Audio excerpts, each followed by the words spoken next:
Hello everyone, welcome back to A to Z study. Today 29 अप्रैल और 29 अप्रैल से related जितने भी इंपॉर्टेंट क्वेश्चन है सारे हम इस वीडियो में डिस्कस करेंगे और उसके साथ साथ जितने भी इंपॉर्टेंट फैक्ट्स होंगे वो भी मैं आपको बताते चलूँगा। तो आपको वीडियो में लास्ट तक बने रहना है। आप लास्ट तक बने रहिएगा और लास्ट में मैं आपसे क्वेश्चन भी पूछूंगा तो उसका जवाब आपको कमेंट में देना है। तो चलिए स्टार्ट करते हैं आज का पहला क्वेश्चन। आज का पहला क्वेश्चन क्या है? तो आज का पहला क्वेश्चन है, कार्यस्थल पर सुरक्षा और स्वस्थ रहने का विश्व दिवस कब मनाया गया? World day for safety and health at work कब मनाया गया? तो अभी 28 अप्रैल को ये मनाया गया है, कार्यस्थल पर सुरक्षित एवं स्वस्थ रहने का विश्व दिवस। तो ये मनाया क्यों गया है? तो ये जो फैक्ट्री में जो मजदूर काम करते हैं या जो वर्कर्स हैं जो जो जो भी उसमें काम करते हैं उनको ये जागरूक करने के लिए मनाया गया है कि काम करते समय कैसे सुरक्षित रहें, अपने स्वास्थ्य को कैसे बनाए रखें, उनके लिए मनाया गया। तो ये मनाता कौन है? अब बात आती है, तो ये मनाता है ILO की फुल फॉर्म होती है इंटरनेशनल लेबर ऑर्गेनाइजेशन। ILO का हेड क्वार्टर है स्विट्जरलैंड के जिनेवा शहर में और इसकी स्थापना हुई थी 1999 में, 1919 में इसकी स्थापना हुई थी।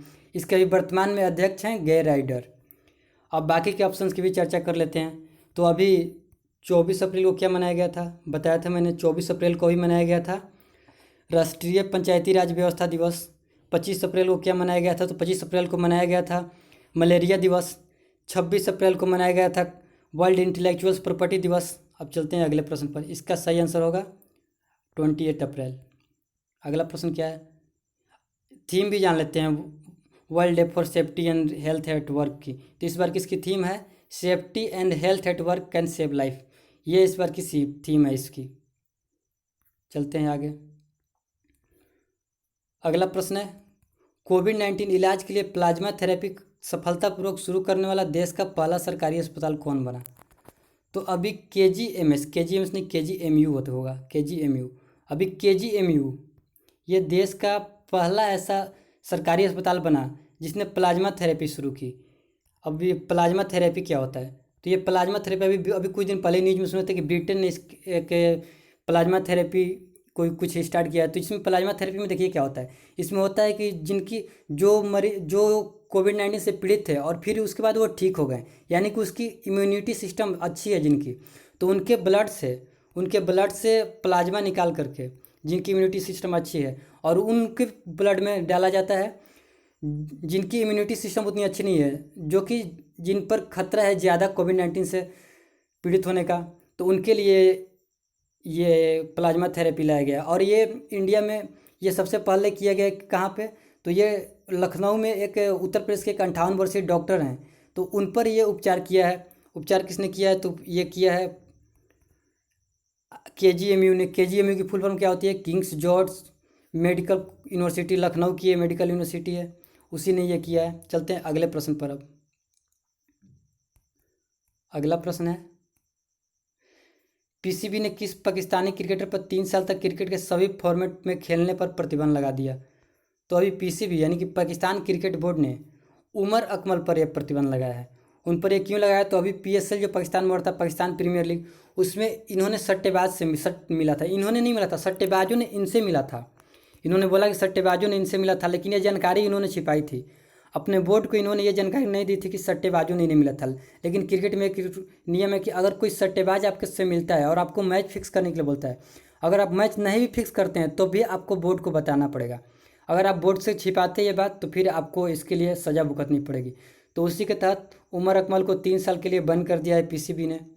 चलते हैं आगे। अगला प्रश्न क्या, और उससे पहले जान लेते हैं, ये तो पाकिस्तान के हैं उमर अकमल। तो पाकिस्तान के अभी प्रेसिडेंट कौन है? तो पाकिस्तान का भी प्रेसिडेंट है आरिफ अलवी। वहाँ के प्रधानमंत्री है क्रिकेटर इमरान खान। पाकिस्तान की राजधानी है इस्लामाबाद। और पाकिस्तान और भारत को अलग करने वाली रेखा, ये कई बार एग्जाम में पूछा जाता है कि पाकिस्तान और भारत को अलग करने वाली रेखा कौन सी है? तो पाकिस्तान और भारत की डिवाइडिंग लाइन है वो है रेड क्लिफ लाइन। वैसे ही इंडिया और चीन की जो होता है उसमें है मैकमोहन लाइन। और जो पाकिस्तान और अफगानिस्तान को अलग करती है उसकी डिवाइडिंग लाइन है वो है डूरांड लाइन। वैसे उसी तरह से नॉर्थ कोरिया और साउथ कोरिया को अलग करती है 38th पैरेलल लाइन। USA और कनाडा को अलग करती है 49th पैरेलल लाइन। ये सब इम्पोर्टेंट है, आपको याद कर लेनी चाहिए। अगला प्रश्न है आपके स्क्रीन पर कि कम कीमत वाला रुधिर वेंटिलेटर किसने विकसित किया? A low cost mechanical ventilator Rudhir has been developed by.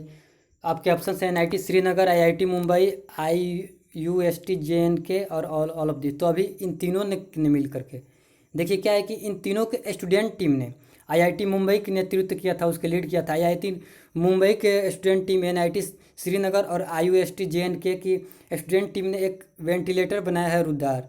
ये वेंटिलेटर क्या होता है? तो ये वेंटिलेटर जो होता है ये कोविड-19 मरीजों के लिए, ये जो सांस की प्रॉब्लम होती है तो वो उसमें सांस की प्रॉब्लम को दूर करने के लिए आता है। अभी कल ही हमने करंट में पढ़ा था कि नासा ने एक वेटल वेंटिलेटर बनाया था वहाँ पर। वो हाई प्रेशर वेंटिलेटर था जो कि कम जिनको प्रॉब्लम होती है सांस में उनके लिए वो था। तो उसी तरह से ये रुद्धार वेंटिलेटर बनाया है स्टूडेंट्स लोग ने, IIT मुंबई, NIT श्रीनगर और IUST के। ये रुद्धार वेंटिलेटर की खासियत क्या है? तो ये सबसे कम कीमत वाली वेंटिलेटर इंडिया की, इसने सिर्फ 10,000 रुपये की लागत में बनाया है, जो कि अच्छा है। वेंटिलेटर की दाम बहुत ज़्यादा है तो इन्होंने ये 10,000 वाली वेंटिलेटर बनाई है, रुद्धार वेंटिलेटर। उसकी पिक्चर मैं दिखाता हूँ, ये है वो वेंटिलेटर। छोटी सी है लेकिन काम सारी करती है। इसको बनाने में मात्र 10,000 रुपये खर्च लगे हैं। अगला प्रश्न पर चलते हैं। अगला प्रश्न क्या है? तो अगला प्रश्न है कि इंडिया रेटिंग एंड रिसर्च ने भारत की GDP का अनुमान कितना लगाया है वित्त वर्ष 2021 के लिए? तो अभी इंडिया रेटिंग एंड रिसर्च ने भारत की GDP का अनुमान 1.9% लगाया है। इससे पहले कुछ दिन पहले ही जब ये लॉकडाउन नहीं लगा था तो इसने अपना अनुमान इंडिया की GDP का इस साल लगाया था कि 2021 तक इंडिया की GDP 3.6% रहेगी। लेकिन अब बोल रहा है कि नहीं और गिरेगी, 1.9 तक आएगी। अभी हमने पढ़ा था कुछ दिन पहले ही कि फिंच रेटिंग ने भी इंडिया की GDP का पता लगाया था, तो उसने बोला था, अनुमान लगाया था अपने कि इंडिया की GDP 1.6% रहेगी, और उसने चाइना की बताया था कि 1.1% रहेगी। तो इस प्रश्न का सही आंसर होगा 1.9%। इंडिया रेटिंग एंड रिसर्च ने इंडिया की GDP का अनुमान 1.9% लगाया है। चलते हैं अगले प्रश्न पर। अगला प्रश्न क्या है? तो अगला प्रश्न है, विश्व में सबसे ज़्यादा सैन्य व्यय करने वाला देश कौन बना? तो अभी अमेरिका, ये अपने सेना पर सबसे ज़्यादा पैसा खर्चा करता है। अमेरिका सबसे ज़्यादा बना, फर्स्ट पर है। सेकंड पर है चाइना, थर्ड पर है अपना प्यारा भारत, फोर्थ पर है रसिया। पहले इंडिया फोर्थ पर था, रसिया थर्ड पर था, लेकिन अब इंडिया थर्ड पर आ गया है, रसिया फोर्थ पर चला गया है। और ये जो तीन हैं, ये टॉप 3, USA, चाइना और इंडिया, ये तीनों मिल करके वर्ल्ड के जितनी मिलिट्री पर खर्च होती है उसका 61% केवल यही 3 देश खर्च कर देते हैं अपनी मिलिट्री पर। बाकी के जो 39% बचा उसमें पूरी दुनिया अपनी मिलिट्री पर खर्च करती है। तो हम कह सकते हैं कि यही तीनों की मिलिट्री अभी सबसे अच्छी होगी। अब देखिए इसमें बात क्या है कि मिलिट्री सैन्य व्यय में क्या क्या जोड़ा जाता है। तो सैन्य व्यय में जोड़ा जाता है जो हमारी सेना पर जो खर्च हो रहा है, उनके साथ साथ जो रिटायर सैनिक हैं उनके पेंशन वाले, फिर जो सैनिक हैं उनके फैमिली पर जो खर्च हो रहा है, उनके बाल बच्चों के लिए जो खर्च होता है, वो सारी चीज़ें इसमें जोड़ी जाती है सैन्य व्यय में। चलते हैं अगले प्रश्न पर। अगला प्रश्न है, किस राज्य सरकार ने ज़रूरतमंदों की सहायता के लिए help me mobile app launch की? तो अभी हरियाणा गवर्नमेंट ने एक मोबाइल ऐप लॉन्च की। अभी सारी गवर्नमेंट डेली न्यूज़ में देख रहे हैं, डेली हम सुन रहे हैं, पढ़ रहे हैं कि कोई ना कोई एक मोबाइल ऐप लॉन्च कर रहा है। कोई कोविड-19 ट्रैकिंग ऐप लॉन्च कर रहा है, कोई उसकी जागरूकता बताने वाला, अवेयरनेस फैलाने वाला ऐप लॉन्च कर रहा है, कोई हेल्प करने वाला ऐप लॉन्च कर रहा है। तो जब ये कोविड-19, जब ये लॉकडाउन ख़त्म होगा, जब ये बीमारी ख़त्म होगी, तो हम एक और स्पेशल वीडियो इस पर बनाएंगे सारे ऐप के बारे में, जिस पर होगा कि कौन सा गवर्नमेंट, कौन सी एजेंसी, कौन सी इंस्टीट्यूशन ने कौन सा ऐप बनाया। तो आज देख लेते हैं ये हरियाणा ने बनाया है। तो ये हेल्प मी ऐप है क्या? तो ये तो बनाया गया है हरियाणा में पब्लिक लोगों के लिए बनाया गया है कि जिन जिन लोगों की आवश्यकता होती है अपनी दवाइयों की, सब्जियों की, फल, राशन, वो सारे इस ऐप से भी मंगा सकते हैं, हेल्प मी ऐप से। चलिए चलते हैं आगे बढ़ते हैं। अगला प्रश्न क्या है?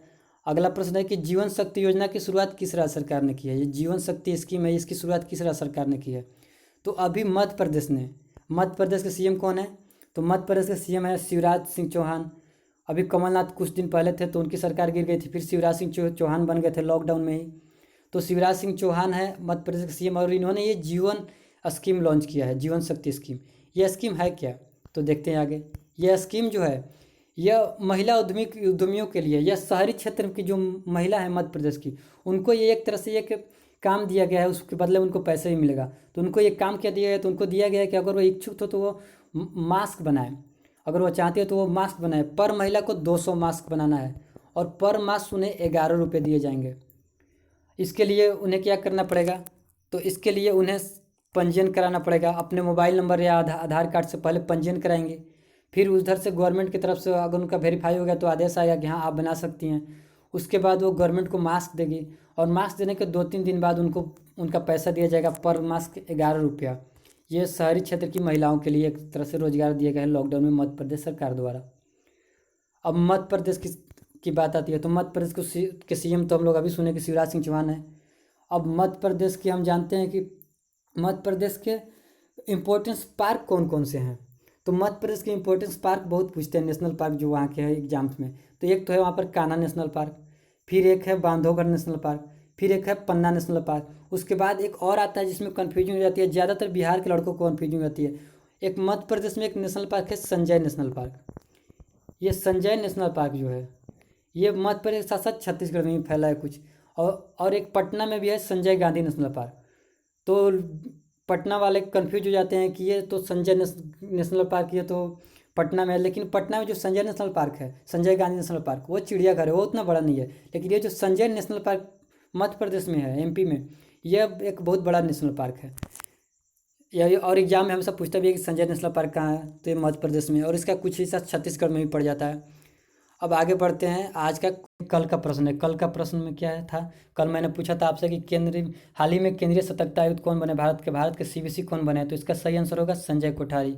कुछ लोगों ने कपिल देव त्रिपाठी दिया था। तो कपिल देव त्रिपाठी भैया ये सीवीसी नहीं है इंडिया के, ये अभी रामनाथ कोविंद जो प्रेसिडेंट है हमारे, उनके ये सेक्रेटरी बने हैं, पर्सनल सेक्रेटरी कपिल देव त्रिपाठी। और ये संजय कोठारी जी है, ये इंडिया के सीवीसी बने हैं। और कल जिन जिन लोगों ने सही जवाब दिया था उनके नाम मैं एक बार बोल देता हूँ। तो उनके नाम है शुभम, अनूप, आशुतोष, मनीषा, हेमंत, समीर, विनय, विनोद, यशवंत, फिरोज, दीपेंद्र, मनीष, अमित, राहुल, प्रदीप, अजय, अभिषेक, ऋतिक, चंदन, आशीष, मयंक, दीपक, आकाश, रजनीश, विवेक, वीरेंद्र, कपिल और आदर्श। इन लोगों ने कल का आंसर सही दिया था और कुछ लोगों ने कपिल देव त्रिपाठी दे दिया था कल के प्रश्न का।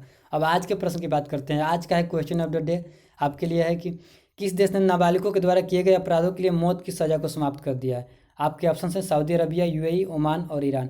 और आपको इस ऑप्शन के साथ साथ जो इसका सही आंसर ऑप्शन होगा आंसर, उसके आपको उस देश की राजधानी, कैपिटल और उस देश की करेंसी, मुद्रा, ये दोनों भी कमेंट में लिखना होगा। तो चलिए एंड करते हैं वीडियो को, मिलते हैं कल सुबह फिर 6 बजे सुबह में। और आपके पास कोई स्टडी रिलेटेड ग्रुप है तो ये वीडियो जरूर वहाँ उसमें शेयर कीजिएगा ताकि और भी लोगों को इसके फ़ायदे मिल सकें। Take care, bye bye.